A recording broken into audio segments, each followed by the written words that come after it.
నమస్కారం. కోవిడ్-19 జిల్లాల రౌండప్కు స్వాగతం. తెలంగాణ రాష్ట్రంలో ఇటీవలి కాలంలో వర్షాలు ఉధృతంగా కురిశాయి. చలి, వర్షాల వల్ల కరోనా కేసుల విషయంలో ప్రజల్లో అవగాహన కూడా పెరిగింది. అధికారులు, వైద్యులు తమ వంతు కృషిని కొనసాగిస్తున్నారు. ఈ నేపథ్యంలో కామారెడ్డి జిల్లా నుంచి రామగిరి శర్మ గారు అందుబాటులో ఉన్నారు. ఆయన్నడిగి మరిన్ని వివరాలు తెలుసుకుందాం. నమస్కారం అండి. నమస్కారం. కామారెడ్డి జిల్లాలో కోవిడ్-19 తాజా పరిస్థితి గురించి వివరిస్తారా? కోవిడ్-19 ఒక దశలో ఉజృంభణ గావించి నెమ్మదిగా చాలా వరకు తగ్గుముఖం పట్టింది. తాజాగా నిర్వహించిన ర్యాపిడ్ పరీక్షల్లో 3.50% మందికి వైరస్ సోకింది. ఇప్పటి వరకు జిల్లా వ్యాప్తంగా 76,861 మందికి ర్యాపిడ్ పరీక్షలు చేయగా అందులో 9,543 మందికి మాత్రమే పాజిటివ్ వచ్చింది. 9,950 ఆర్టీ-పీసీఆర్ పరీక్షల్లో 3,166 మందికి కోవిడ్ బారిన పడ్డారు. ఇప్పటి వరకు 50.53% కోలుకోగా మరణాల రేటు మాత్రం కేవలం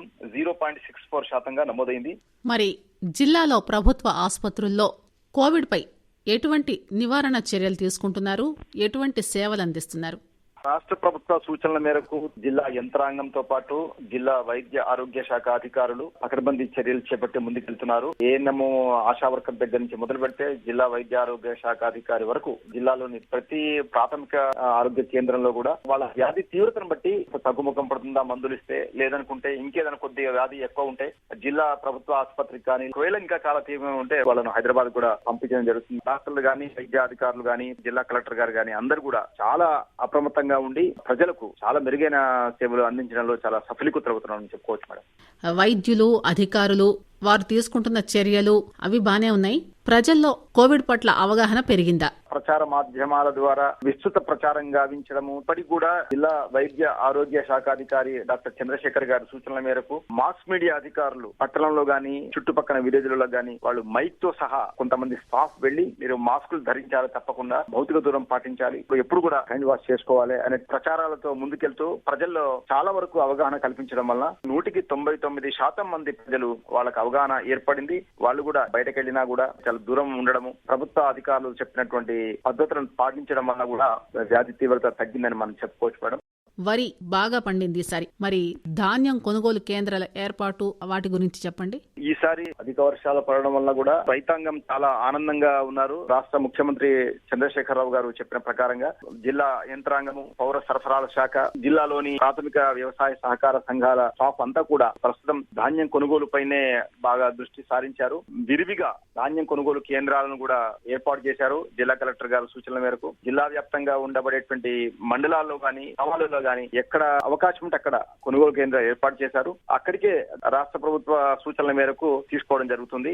ఇకపోతే జిల్లాలో ధరణి పోర్టల్ గురించి గాని, పీఎం స్వనిధి పథకం అమలు తీరు గురించి గాని వివరిస్తారా?